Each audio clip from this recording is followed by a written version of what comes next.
comenzamos con la segunda charla. Tenemos a José María Cantarero. Brevemente hizo la licenciatura en Málaga, en España, doctorado en Columbia Británica también, en Vancouver, 3 postdocs, si recuerdo bien, en Barcelona, me acabas de decir, en Stanford, en Estados Unidos, y en CIMAT. Y ahorita está de cátedra en el CIMAT en Yucatán, en Mérida. Gracias, José. Pues muchas gracias, César, y muchas gracias a todos los organizadores por la invitación. Yo sé que esto de organizar un evento así es mucho trabajo y muchas veces un dolor de cabeza, así que bueno, gracias por hacer algo así. Entonces, bueno, yo hoy les voy a hablar de este tema que se llama teoría homotópica de grupos, y la idea es que les voy a dar una idea panorámica de cómo funciona, y quizá al final pues les puedo decir algo un poco más interesante. Entonces voy a empezar muy sencillo, que todos me entiendan. Voy a empezar hablando sobre acciones de grupos. Entonces, la idea es que cuando tenemos espacios topológicos, o quizá objetos geométricos, nos gusta estudiar las simetrías de esos objetos. ¿Sí? Es decir, yo veo un objeto y se ve que cuando yo lo muevo de cierta manera, pues permanece siendo el mismo objeto, ¿no? Tengo un cuadrado y lo roto, pues sigue siendo el mismo cuadrado, ¿no? Eso es lo que para nosotros intuitivamente es una simetría. Matemáticamente, una simetría se codifica por medio de una acción de un grupo. Entonces, ¿qué es una acción de un grupo? Pues aquí viene, es una función continua, bla, bla, bla, pero lo que quiere decir es que cada elemento de un grupo me dice una manera de cómo mover los elementos del espacio. ¿Sí? De tal manera que el elemento identidad del grupo no mueve nada, y luego además tengo esta otra... ¿Cómo funciona esto? Además tengo esta otra identidad que es como un tipo de asociatividad que también quiero que se cumpla. Entonces, bueno, empezamos con un ejemplo sencillo. ¿Sí se ve hasta aquí abajo? Empezamos con un ejemplo sencillo. El grupo de los enteros actúa sobre los reales. Pues ¿cómo? Pues si tengo un entero positivo, digamos n, lo que hace es mover n unidades hacia la derecha. Y si tengo un entero negativo, pues lo que hace es mover las unidades hacia la izquierda. Eso es muy fácil comprobar que satisface estas condiciones. Algunos ejemplos más. Yo considero el grupo que tiene solo dos elementos, Z2, pues este grupo tiene el elemento trivial y aparte tiene este otro elemento que se llama sigma, que cuando lo multiplico consigo mismo me da el elemento de identidad. Entonces, por ejemplo, esto lo puedo hacer actuar sobre la esfera de dimensión n, es decir, los elementos del espacio euclidio que tienen norma 1, mandando cada punto a su antípoda. Entonces eso también es muy fácil comprobar que es una acción. Aquí ya no hace falta que diga qué es lo que hace el 1, pues por hipótesis el 1 pues no mueve nada, ¿no? Vamos con un ejemplo un poco más tonto. El grupo Z5, que tiene 5 elementos, o los enteros módulo 5, también actúa sobre los reales con esta ley que me dice que todos los elementos dejan fijos todos los elementos. Esto puede parecer que no te dice nada de la geometría del espacio, ¿no? Porque no está moviendo nada. Y sí es cierto, ¿no? Uno cuando piensa en la recta real no piensa que tiene una simetría, que cuando la hace 5 veces te vuelva lo mismo. Pero esto sigue cumpliendo las condiciones formales, las condiciones de la definición de acción. Así que todavía vale,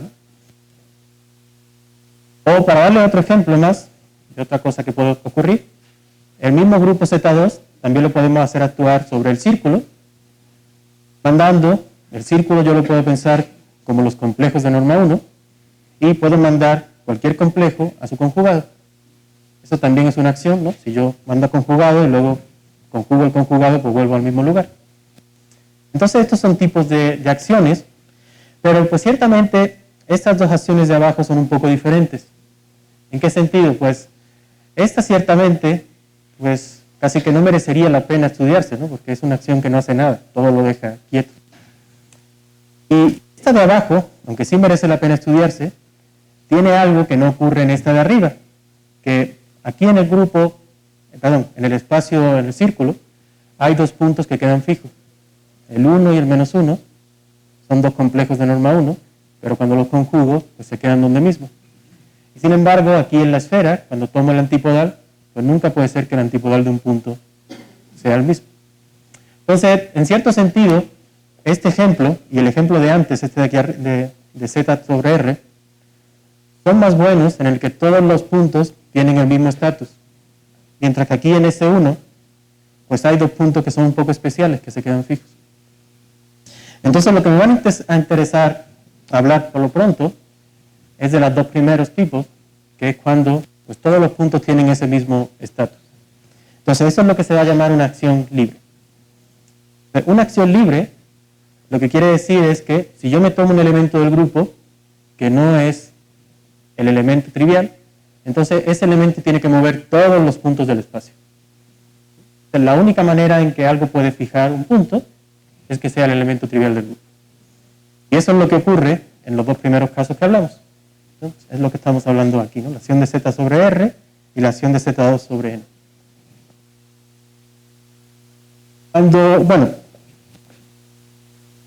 Una de las razones por las que estudiar acciones libres es útil, entre otras, ¿no? Pero para que se hagan una idea, es que en geometría es interesante estudiar variedades, espacios que localmente se ven como espacios euclidios. Y cuando yo tengo una acción libre de un grupo finito sobre una variedad y tomo el cociente, y el cociente quiere decir que identifico los puntos, que uno es el actuado del otro, entonces el cociente vuelve a ser una variedad. Entonces me quedo dentro de ese mundo de variedades, que es bonito y que es bueno, ¿no? Entonces, por ejemplo, en la acción de Z sobre R, que lo que hacía era que movía cada punto por unidades, entonces todo punto está relacionado con el punto que está una unidad a su derecha o a su izquierda. Entonces los únicos puntos que me quedan son los del intervalo 0, 1, por decir. Pero aparte el 0 está identificado con el 1, así que me queda un círculo. O, por ejemplo, la acción de Z2 sobre la esfera, que era la acción antipodal, también es libre, y el cociente es lo que se llama el espacio proyectivo real, que también es un espacio, una variedad y muy importante. Pero, por ejemplo, si nos fuéramos al caso de aquí abajo, cuando el grupo Z2 actúa sobre el círculo por conjugación, si uno hace el cociente te queda un intervalo. Y un intervalo ya no es una variedad, ¿no? Ya tiene dos puntos ahí que son como esquinas. Entonces, bueno, yo voy a estar interesado en esta plática mayormente de hablar sobre acciones libres, ahora al principio, y mis grupos van a ser todos discretos y sobre todo finitos. Y ahora lo que me gustaría es, bueno, convencerles de lo contrario que dijo Omar. Omar dijo que no necesitan saber su espacio clasificante. Yo le voy a intentar convencer de que sí necesitan saber, es algo muy importante. Entonces, Omar no les dijo que era un espacio clasificante, les voy a decir cómo se puede encontrar un espacio clasificante. Tengo el grupo G, un grupo G cualquiera, y voy a buscar un espacio que le voy a llamar G, en el que tenga una acción libre de G y que aparte sea contráctil, es decir, que se pueda deformar a un punto, como tópicamente equivalente a un punto. Piensen, por ejemplo, la recta real. La recta real es una cosa que es contráctil, se puede deformar a un punto. Y el espacio clasificante del grupo va a ser el cociente de ese espacio por la acción del grupo. ¿Sí? Tan fácil como eso, ¿no? Claro, tan fácil si fuera fácil encontrar este espacio de G, ¿no? Entonces, bueno, aquí puede haber primero varias dudas, ¿no? Bueno, ¿y qué pasa si hay dos, no? O siempre hay alguno. Entonces, bueno, primero, siempre se puede encontrar uno. Siempre hay una manera de encontrarlo, así que no se tienen que preocupar por eso. Y la segunda parte es que si yo encuentro dos espacios contráctiles sobre el que G actúa libremente, bajo hipótesis buenas, que sean CW complejos, espacios buenos, los BGs que me van a resultar van a ser homotópicamente equivalentes. Entonces, bueno, pues no hay problema. Salvo homotopía, está bien definido. Entonces, algunos ejemplos. Bueno, este ya me lo quitó Omar. Como ya les dijo, ¿no? Entonces ahora les voy a explicar por qué el espacio clasificante es S1. La acción de Z sobre R, que di al principio era una acción libre, y R es contráctil. Entonces si tomo el cociente, me da el espacio clasificante. ¿Qué pasa con Z2? En Z2 había dicho que actúa libremente sobre la esfera, por medio de la aplicación antipodal. Pero las esferas no son contráctiles. S1 no es contráctil, tiene un agujero en medio que si lo intentas cerrar, pues pierde la continuidad. S2, pues ya no tienes ese agujero, ¿no? Pero tienes como un agujero de dimensión 2, tampoco es contráctil, ¿no? Entonces resulta que todas las esferas no son contráctiles, pero si pones todas las esferas juntas una de otra, círculo dentro de S2 como el ecuador, S2 dentro de S3 como el ecuador, cada esfera tapa el agujero de la siguiente. Bueno, pues de manera intuitiva, ¿no? O bueno, todo lo intuitivo que se puede hacer en esas dimensiones. Así que cuando uno se toma la unión de todas, eso sigue teniendo una acción antipodal que es libre, y ese ya es un espacio contráctil. Y el cociente por la acción de Z2 es un espacio que se llama RP infinito, que como su nombre indica, pues sí tiene dimensión infinita. Y bueno, pues ese es el espacio clasificante de Z2. Es curioso, ¿no? Porque Z2 es un grupo tan sencillo, parece, ¿no? Sin embargo, este espacio, pues no te gustaría encontrártelo por la calle, ¿no? Sí. Pero bueno, es un espacio muy bonito, ¿no? Vamos a dar otro ejemplo. A lo mejor alguna vez han encontrado con este grupo que se llama F2, que es el grupo libre de palabras reducidas en letras A y B. O sea, aquí los elementos son palabras en los que las letras son potencias de A o potencias de B, positivas o negativas. Y la multiplicación consiste en concatenarlas y reducir cuando te quedan potencias juntas. Entonces, este grupo está generado por A y B, todos los elementos son productos de estas potencias, y actúa sobre este dibujo que le he puesto aquí abajo. Además, libremente. Y la manera en la que actúa es la siguiente. Imagínense que yo estoy aquí en el punto del medio. La manera en la que actúo con A es moverme a este punto de acá. O si estoy en este punto aquí, que digamos que está a 1/3 de la distancia entre este y este, me muevo al punto que está a 1/3 de la distancia entre este y el siguiente. O sea, lo que hace A es mover como una unidad hacia la derecha, pero como aquí esta distancia es más grande que esta, pues lo mueve de manera proporcional, ¿no? Y hace B es lo mismo, pero hacia arriba o hacia abajo. Entonces uno puede comprobar que esta acción de nuevo es libre. Y cuando toma el cociente, ¿qué es lo que ocurre? Bueno, pues todos los puntos, al igual que ocurría con la acción de Z sobre R, todos los puntos quedan identificados con alguno de los que hay aquí o con alguno de los que hay aquí. Pero además este punto queda identificado con este y este queda identificado con este. De tal manera que lo que me queda es una unión de dos círculos.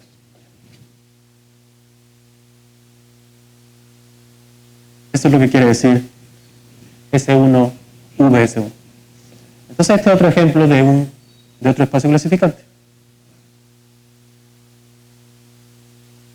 Muy bien, pues los espacios clasificantes son importantes porque nos ayudan a entender, bueno, una de las importancias que tiene es que nos ayudan a entender acciones o las posibles acciones que puede tener un grupo. Entonces, aquí les he dado varios ejemplos. Por ejemplo, G actúa libremente sobre algún árbol si solo si BG es homotópicamente equivalente a un grafo. Y no todos conocen vértices y líneas que unen puntos con puntos, ¿no? También pueden ir líneas de un punto a un mismo punto. Y un árbol es simplemente un grafo en el que no hay caminos que vayan de un punto a sí mismo sin pasar por la misma arista. O sea, no hay ciclos. Como por ejemplo, bueno, pues ya vimos, R es un árbol, pero pues también cosas que parecen como árboles, pues son árboles, como esta, o cosas un poco más complicadas, ¿no? Entonces, la única manera en la que un grupo puede actuar libremente sobre un árbol es que su espacio clasificante sea homotópicamente equivalente a un grafo. Entonces, aquí ya se ve que hay una relación muy interesante. Otro ejemplo, un grupo finito actúa libremente sobre algún complejo finito que es homotópicamente equivalente a una esfera. Esto piénselo como la pregunta, ¿qué grupos pueden actuar libremente sobre una esfera? Y la debilitamos un poquito, pidiendo que actúen en una esfera salvo homotopía. Y la respuesta aquí es que, bueno, esto se cumple si solo si BG tiene cohomología periódica. Bueno, aquí ya vienen las palabras mayores con las que con las que uno asusta a los niños, ¿no? Ya hoy en día no se asustan con el roba niños, pero con la cohomología pues ya sí. Si no conocen lo que es la cohomología, no necesitan. Lo único que necesitan saber es que la cohomología es a un espacio le asigno para cualquier entero una serie de grupos. Y el grupo que corresponde a la n me dice algo más o menos sobre la estructura n-dimensional del espacio. Entonces, pues aquí lo que me está diciendo es que, bueno, BG tiene una cohomología periódica, o sea que el Hn es igual al Hn más un cierto periodo, ¿no? Y eso se cumple para todo n, bueno, a partir del 0, ¿no? sin contar el 0. Pero bueno, lo interesante de nuevo es que es una cosa que tiene que ver con BG y con la homotopía de BG. Otro ejemplo, no solo me dice cosas sobre acciones libres, sino también sobre otro tipo de acciones, o linealmente y fielmente sobre algún espacio vectorial complejo de dimensión finita. Entonces la cohomología, que cuando las pones todas juntas, resulta que eso te da un anillo, pues es un anillo finitamente generado. También algo pues, muy interesante.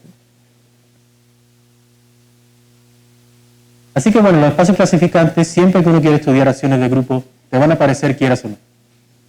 Pero de lo que yo quiero hablar en la plática es más bien de las relaciones que hay con el álgebra. Resulta que no solo se pueden utilizar para estudiar acciones, sino que también tienen que ver mucho con el álgebra que tiene el grupo, las propiedades que tiene el grupo como grupo, y también las propiedades de módulos sobre el grupo.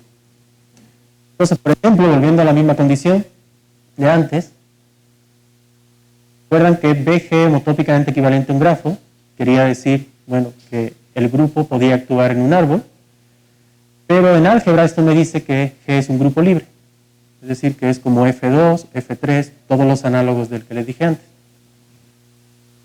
Uno podría estudiar el segundo grupo de cohomología de BG con coeficientes en A, y esto resulta que está en biyección con el conjunto de clases de equivalencia de extensiones centrales de G por A, que si no saben lo que es no importa, pero es una cosa de grupos, ¿no? Es unos ciertos grupos que se pueden construir a partir de G y A. Y resulta que todos esos posibles grupos los parametriza este grupo. De igual manera, tanto la homología como la cohomología de este espacio clasificante se pueden poner en términos de funtores derivados. Y aquí es donde aparece este anillo ZG, que, bueno, quizás les cuento un poco sobre esto. Igual que es importante las propiedades algebraicas de grupo, también van a ser importantes las propiedades algebraicas de este anillo ZG, que es el anillo de sumas formales, finitas,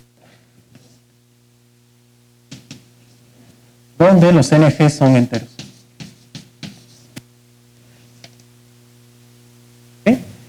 Y pues estudiar los funtores derivados, lo que me está diciendo es que, bueno, pues estoy estudiando propiedades de módulos sobre este anillo. Y bueno, pues hay muchas más, ¿no? Como las que pongo aquí abajo, ¿no? La dimensión cohomológica tiene que ver con la dimensión proyectiva. La K-teoría tiene que ver con representaciones del grupo. Que BG tenga dimensión finita, me dice que G no tiene elementos de orden finito. Y quizá una interesante es que dos grupos son isomorfos, sí, solo si sus espacios clasificantes son homotópicamente equivalentes. ¿Okay? Entonces esto quizá lo quiero resumir en este diagrama, que confieso es lo que tardé más en hacer esta presentación, no sabía cómo poner esos cuadrados. Pero bueno, la cosa es que hay una interacción muy fuerte entre estas cuatro cosas. Yo quiero estudiar las propiedades algebraicas de G como grupo, las posibles acciones que este grupo puede tener, salvo homotopía, las propiedades homotópicas del espacio clasificante, o las propiedades de ZG módulos, o la categoría derivada de ZG módulos. Entonces, bueno, aquí he puesto flechas yendo en las dos direcciones porque pues como se ve en el caso anterior, no muchas de las propiedades son sí, solo sí. O sea, una propiedad en un lado se traduce en otro tipo de propiedad en el otro cuadrado. Entonces, bueno, a propósito, si voy muy rápido en alguna lámina, les puedo dar la presentación a quien está interesado. No se preocupe. Ahora vamos a pasar a un tipo de generalización de esto. Son las propiedades P locales. Entonces, lo que vamos a hacer ahora es debilitar esta condición de isomorfismo de grupos. Entonces, vamos a denotar de esta manera la conjugación. ¿Sí? Tomo un elemento y multiplico por G y G menos 1 por el otro lado. Entonces, voy a decir que dos grupos son P localmente equivalentes si existe un isomorfismo entre sus subgrupos de Sylow, tal que mandan conjugaciones por elementos de G a conjugaciones por elementos de H. Y tal que la inversa manda conjugaciones por elementos de H a conjugaciones por elementos de G. Déjenme que lo escriba quizá un poco más en detalle.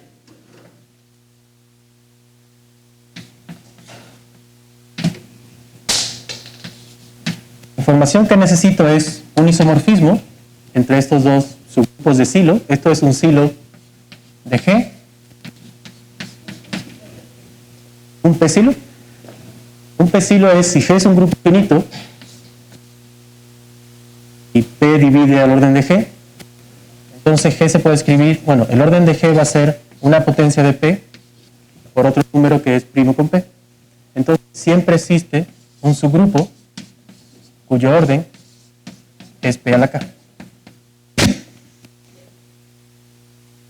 Y eso es un P Sylow de G. No es único, hay varios, pero es único en conjugación. Sí, no es él, es... Ahí digo entre sus P Sylow y hay cierta ambigüedad, ¿no? Que podría tener más de uno, pero pues escoges uno, ¿no? No pasa nada. Entonces, para explicar un poco más esto, lo que estoy diciendo es que cada vez que yo me tome dos subgrupos de aquí, dos subgrupos de S, tales que entre ellos haya una conjugación por un elemento de G, ahora yo lo que podría hacer es considerar lo siguiente.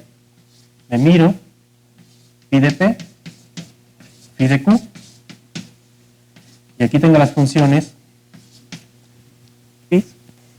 Entonces hay una manera de aquí para acá, que es hacer phi menos 1, CG, sí, ¿verdad? Sí, que es hacer eso. Entonces lo que le pido, y es esta condición que viene aquí, es que esto vuelva a ser una conjugación por algún elemento de H, del grupo grande. Y que lo mismo pase con la inversa. ¿Se entiende?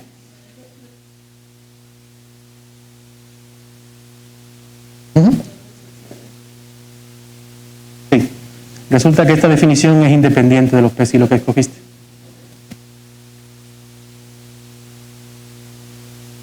Sí, porque como cualquier dos P Sylow son conjugados, pues, y aquí lo que importa son las conjugaciones, pues por eso todo funciona bien. Entonces, bueno, a esta relación de equivalencia lo voy a denotar como GP, así con esta P abajo. Y ahora lo que me va a interesar es estudiar propiedades que permanecen invariantes bajo esta relación de equivalencia. Entonces a ese tipo de propiedades le voy a llamar propiedades P locales, o cuando en lugar de ser propiedades sean asignaciones, pues le voy a llamar invariantes P locales. Entonces, para darle un ejemplo, que este ya no lo escribí,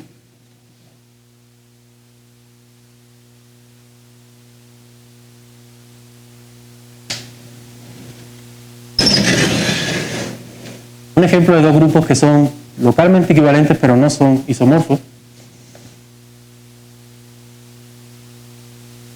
El grupo sigma 3, el grupo simétrico, de que mueve tres letras, es decir, son las biyecciones de un conjunto con tres elementos en sí mismo, es 2 localmente equivalente al grupo Z2. Los dos grupos no son isomorfos, pero en este caso un 2 Sylow de este sigma 3 es el que tiene el elemento de identidad y la permutación 1,2. Es muy fácil dar un isomorfismo del 2 silo de este, que es el mismo, a esto. De hecho, pues solo hay una manera de darla. Y además resulta que, ¿cuáles son las posibles conjugaciones que hay de Z2 en Z2? Pues realmente no hay muchas, ¿no? Porque Z2 es abeliano. Resulta que aquí en este lado también pasa lo mismo. O sea, aquí en sigma 3 sí hay muchas conjugaciones, pero las conjugaciones de este subgrupo en sí mismo no hay ninguna. Entonces sí se comportan de la misma manera. Entonces eso es un ejemplo para que tengan algo en mente, ¿no?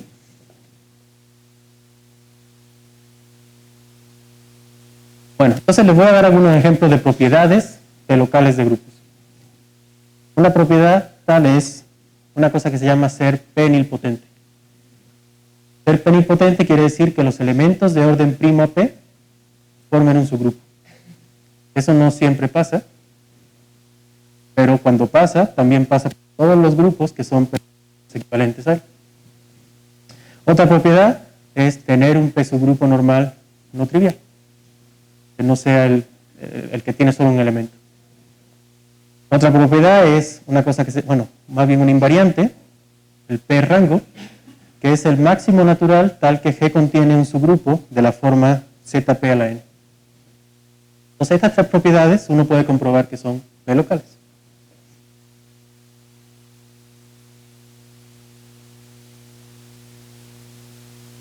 De orden primo a p, es decir, cada elemento tiene un orden que es un número entero, pues que ese orden sea primo a p, primo relativo con p.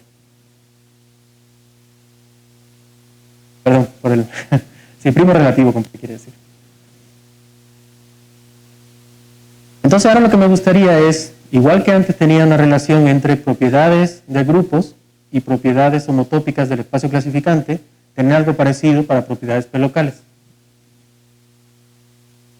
Entonces, vamos a hablar de propiedades p locales de espacios. Un poco más técnico, pero digamos lo que vamos a hacer de nuevo es como debilitar la condición de equivalencia homotópica. Entonces, lo que voy a decir ahora es que dos espacios son p localmente equivalentes si existe una función continua que induce un isomorfismo en todos los grupos de homología con coeficientes en FP. Y aquí FP es el campo con p elementos.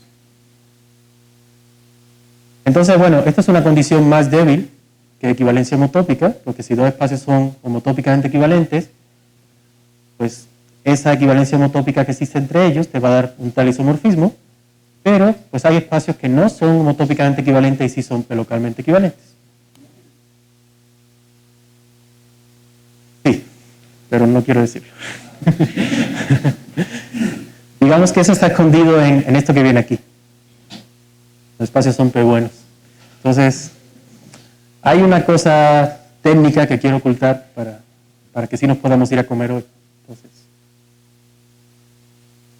Entonces, bueno, esa relación la vamos a denotar de esta manera, y también de la misma manera hay propiedades p locales o invariantes p locales, que son las que permanecen invariantes bajo esta relación. Pero resulta que estas propiedades invariantes p locales se pueden reducir a otro tipo de equivalencia homotópica, porque para cada espacio yo puedo construir otro espacio que se denota así, se llama la p completación de X, y si los espacios son p buenos, que ahí es donde estoy ocultando, no quiero cualquier espacio, quiero espacios que sean bonitos, entonces una función entre dos espacios induce un isomorfismo en homología con coeficientes en FP, si y solo si la inducida entre las p completaciones es una equivalencia homotópica. Entonces, estudiar esta relación de p local, de equivalencia p local, es equivalente para estos espacios buenos para estudiar propiedades homotópicas, pero de estos otros espacios que son p completaciones. ¿Sí?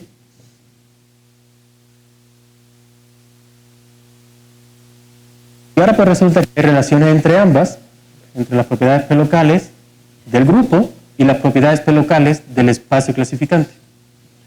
Entonces, por ejemplo, la propiedad de ser p nilpotente corresponde a que la p completación del espacio clasificante sea homotópicamente equivalente al espacio clasificante del P silo. El P rango del grupo se puede recuperar a partir de la cohomología del espacio clasificante P completado. Uno toma la cohomología, pero solo la dimensión par, eso es un anillo, y para un anillo uno puede hablar de la longitud de Krull, que es un número entero que te dice cuántas cadenas de ideales primos puedes tener contenidas una dentro de otra. Aquí aparece el espacio del que habló también antes. Uno también podría estudiar la cohomología del espacio de lazos de esta P completación. Y esto se puede poner en términos de un funtor derivado. Con este anillo, ahora en lugar del ZG, tengo el FPG. Y además me aparece este idempotente, que bueno, eso tiene más que ver con el espacio de lazos.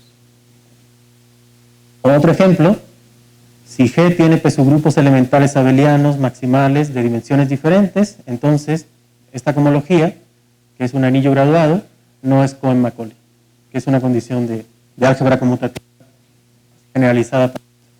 En fin, si no entienden lo que son estas condiciones, muchas de ellas, no importa. Lo importante es que si ven hay dos lados. Un lado en el que aparece la P completación del espacio clasificante y otro lado en el que aparece puramente álgebra. Y, pues, y muchas veces son relaciones de sí, solo sí. En particular, esta última condición de que G es P localmente equivalente a H, sí, solo sí, BG es P localmente equivalente a BH. Eso es un resultado que no es nada fácil de demostrar, es lo que se llamaba la conjetura de Martino-Pridi, y que se probó hace varios años, creo que fue 2005, 2006, si no me equivoco, por Bob Oliver.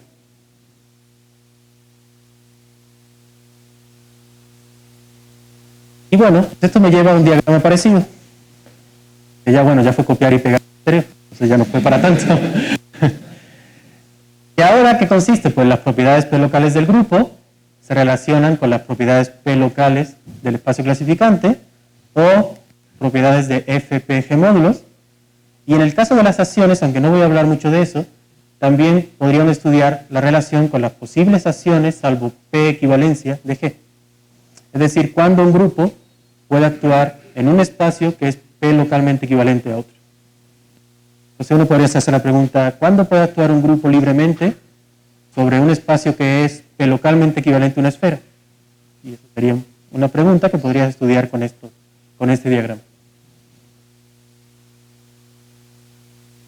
Bueno, ¿cómo van? ¿Alguna pregunta hasta ahora? Bueno, en fin, la cosa es que ven que hay un panorama muy rico, ¿no? de relaciones aquí. Y ahora lo que me gustaría introducir, la parte final ya de mi plática, es que cómo se puede generalizar esto a otro tipo de espacios que tienen un comportamiento similar. Es decir, unos espacios a los cuales sus propiedades homotópicas estén relacionados con otras propiedades algebraicas que sean cosas como grupos.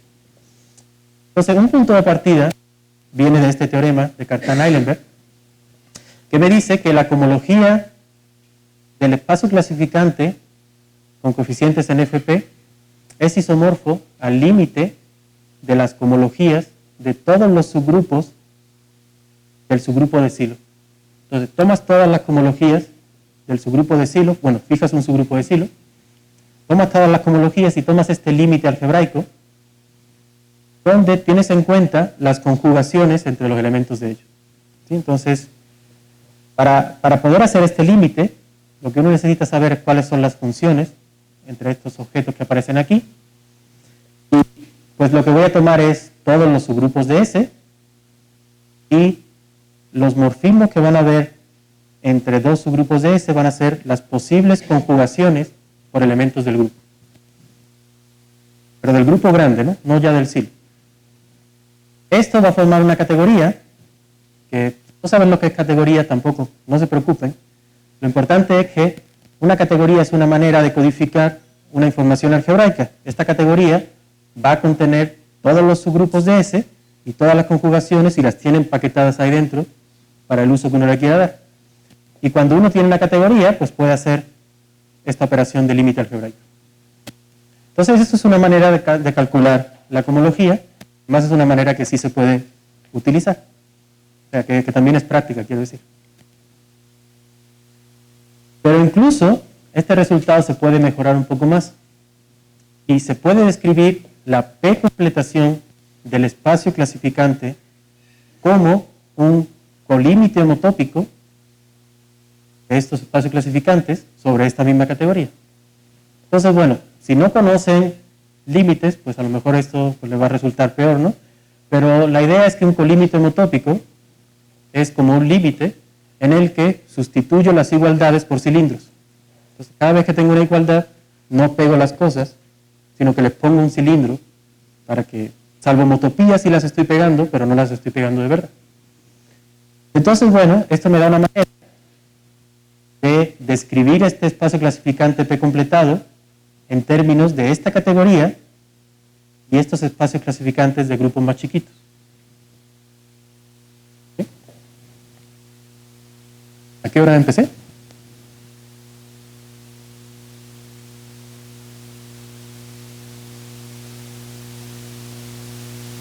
Ok, perfecto.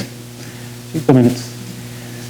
Muy bien, pues ahora lo que quiero hacer es generalizar lo que ocurre aquí precisamente. Entonces lo que quiero es encontrar una categoría que sea algo como esto. Entonces, esto es lo que se llama un sistema de fusión. Entonces, para un sistema de fusión lo que hago es, no empiezo con un grupo, empiezo con un grupo S, que sería como el silo del grupo que no tengo. Y le voy a pedir condiciones a los morfismos. Condiciones que, bueno, si los ven ahora a lo mejor no le dicen mucho, porque de hecho ni siquiera acaban aquí, sino que siguen aquí. Entonces, bueno, no merece la pena pararse mucho en estas propiedades. La idea es que uno toma esta categoría de antes, la que llamé FSDG, y uno abstrae las propiedades que esa categoría tiene que satisfacer, y son estas propiedades, todas estas. Y resulta que si yo ya le pido todas estas condiciones, pues ahora podría considerar este tipo de espacios, colímites homotópicos, pero ahora sobre esta categoría que es un poco más abstracta. Y a eso le pongo el sistema de fusión, ¿no? Eso es solo un nombre, ¿no? Y estos se van a llamar grupos P locales finitos. Son los que van a tener relaciones parecidas a las que tenían las P completaciones de espacios clasificantes.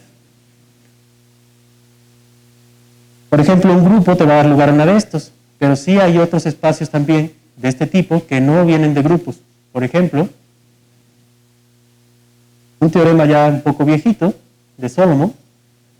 Solomon estaba trabajando en la clasificación de grupos finitos simples y quería probar que no había ningún grupo simple que tuviera el mismo dosilo que este otro grupo y en el que todos los elementos de orden 2 son G conjugados. En fin, un elemento, una cosa que se quería probar en teoría de grupos, porque si hubiera existido algo así, me habría dado un nuevo grupo finito simple. Al final se probó que no había. Pero resulta que cuando uno mira la demostración de Solomon, él empieza a mirar, bueno, cuáles serían las posibles conjugaciones que podría haber ahí, y no le da ninguna contradicción. Al menos cuando mira los subgrupos cuyo orden son una potencia de 2. Pero luego cuando empieza a considerar las conjugaciones entre subgrupos que sus órdenes son potencias de 3, ahí ya sí le da la contradicción. Entonces resultó que la contradicción no estaba en el primo 2, sino que estaba en poner los primos juntos.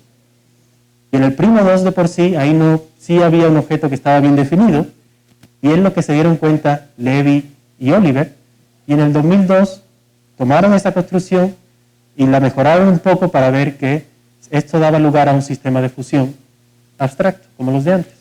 Y en particular, pues a un grupo 2 local finito.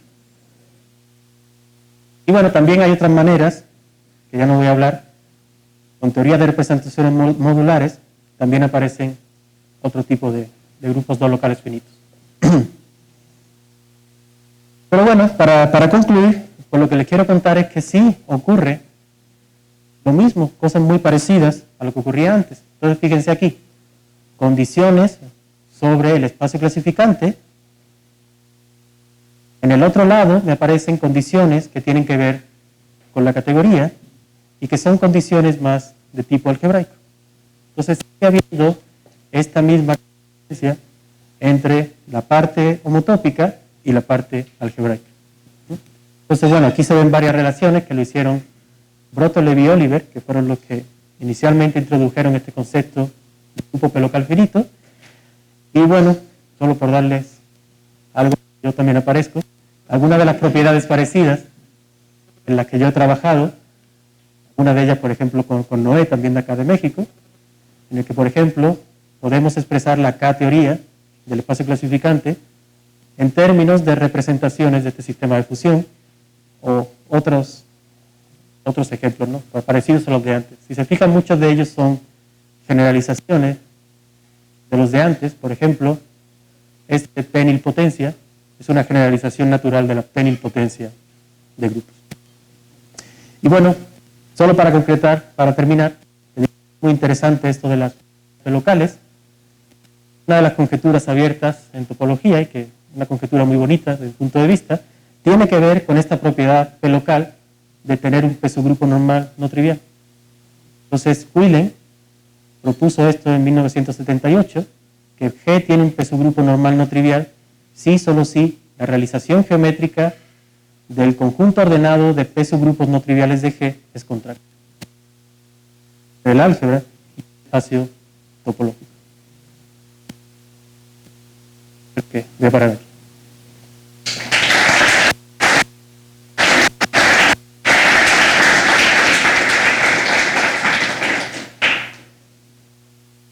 Una situación cómoda de las dos charlas de hoy en la mañana es que se pueden continuar las preguntas de manera cómoda en el brindis que tenemos ahorita en este momento.